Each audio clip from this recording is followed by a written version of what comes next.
This video is about American history. This is one video of a 3-video set that intends to describe the political, economic, and social hurdles that African Americans faced in the late 19th and early 20th centuries as they tried to pursue their freedom and equality. This video will focus on the political and legal status of African Americans in the post-Civil War era. After watching all of the videos in the series, you should be able to assess the visions and contributions of two men who attempted to lead African Americans to equal status in all its forms across the United States. First, a little refresher. After the Civil War, the federal government attempted to institute integration by guaranteeing the rights of freedmen, the term given to former slaves, both male and female. The best way the federal government could think to do that was to protect freedmen's rights within the U.S. Constitution. The 13th, 14th, and 15th Amendments represent the federal government's attempt. Congress insisted that no ex-Confederate state would be readmitted to the Union unless it officially recognized the 13th Amendment in its state constitution.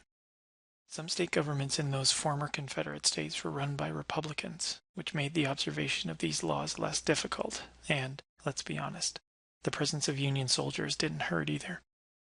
The main problem, however, is that this was a top-down solution. It came from the federal government, not from the people, and, to some degree, you can interpret these amendments as being less and less about the federal government. The 13th Amendment is nationwide in focus. The 14th focuses on what states can and cannot do to the citizens within their state boundaries. The 15th focuses on an individual right of individual Americans. Unfortunately, throughout the Reconstruction era and beyond, resistance to the philosophy of integration and the philosophy behind these reforms was strong and constantly bubbling underneath, as we shall see later on. The Black Nader is a term given to what was the low point in the political, economic, and social conditions of Black Americans between the 1880s and the early 20th century. Some historians have argued that the Nader extended well into the 1940s. This low point was, to some degree, caused by a terrible and in many cases fatal combination of human factors. And the order I'm going to present these in is not based on influence or importance. There was a new generation of whites, usually in the South, that was willing to use violence to oppose, restrict, or infringe upon the rights and freedoms of African Americans. They would use violence to intimidate African Americans. At the same time, there was a new generation of African Americans who were willing to assert their freedoms. They had been born free and were entitled to enjoy and exercise their rights and freedoms. Their willingness to assert their rights would come into direct conflict with the groups who were willing to use violence to restrict those rights. And lastly, there was a new generation of Southern leaders who were openly encouraging this turn to violence, or, at the least, looking the other way when there was violence. So astonishingly, for as many as 60 years after the abolition of slavery and the constitutional guarantees of racial equality and voting rights, African Americans were subjected to systematic institutional racism that intended to keep them in as similar a condition to slavery as possible. As the Reconstruction era ended, the Democratic Party was in a position to win state elections, and they did. On this map, the years indicate when Redeemer governments won state elections, establishing Democratic Party control at the state level. These state governments began passing laws that were the systematic, institutionalized racism I just mentioned. From the late 1870s to the mid-1950s, state governments passed laws that were meant to segregate blacks and whites. By the end of the 19th century, this growing body of state laws from across the country were called Jim Crow laws. The name was taken from a popular caricature of African Americans by a white actor named Thomas Rice.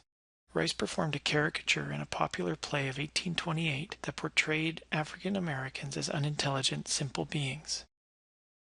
The quote-unquote Jim Crow laws were so named because they treated African Americans as second-class citizens by imposing and enforcing segregation. Here are some sample Jim Crow laws. Please pause the video to read them before continuing. In sharing these examples, I want to convey how far-reaching they were in terms of governing behavior, actions, interactions, and services between white and black Americans. The point I wish to convey is that Jim Crow laws defined in a far more strict, legal manner race relations, and by that I mean segregation, between whites and blacks than ever had existed in the years before the Civil War. An excellent example of the dominance and nationwide acceptance of this approach to segregating races is the 1896 Supreme Court case of Plessy versus Ferguson, a case that started in Louisiana. In that state, one of the Jim Crow laws was the Separate Car Act, which mandated that trains have equal but separate accommodation for black and white passengers. Louisiana further stipulated that if an individual had any black ancestors, that person was considered in all legal matters to be black. In 1892, a group of citizens decided that the Separate Car Act was unconstitutional and planned to challenge the law in court. They asked Homer Plessy to participate in an act of civil disobedience, to deliberately board a white-only train car and refuse to leave. Plessy was chosen in part because of the color of his skin.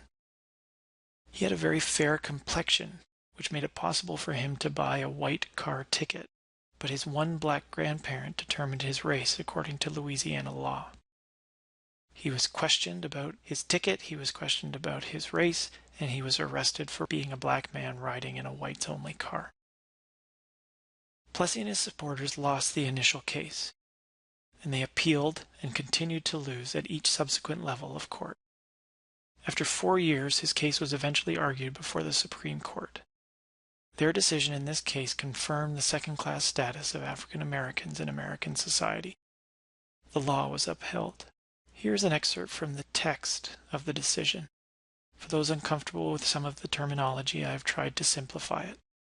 Please pause the video to read through the decision and understand it. So the ruling was that there was nothing illegal about the Separate Cars Act. If Plessy, or any African American for that matter, felt inferior, that was the individual's problem. There was no fault in the law. This meant that now it was legal to treat different races as separate but equal. Unfortunately, the former was always observed, but the latter rarely was. Separate but equal would remain the standard legal approach on race questions until 1954. All of this hopefully provides you with a picture of the political legal status of African Americans at the end of the 19th century.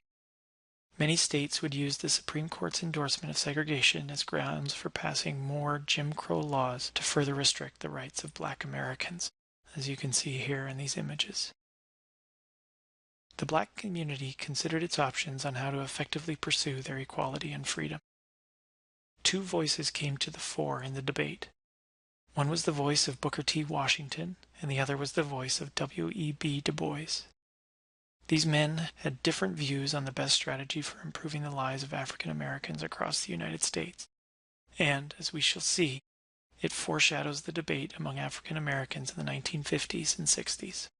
Thank you very much for watching. Please watch for the other videos on the economic and social status of African Americans in the post-Civil War era. Thank you very much for watching this video about American history.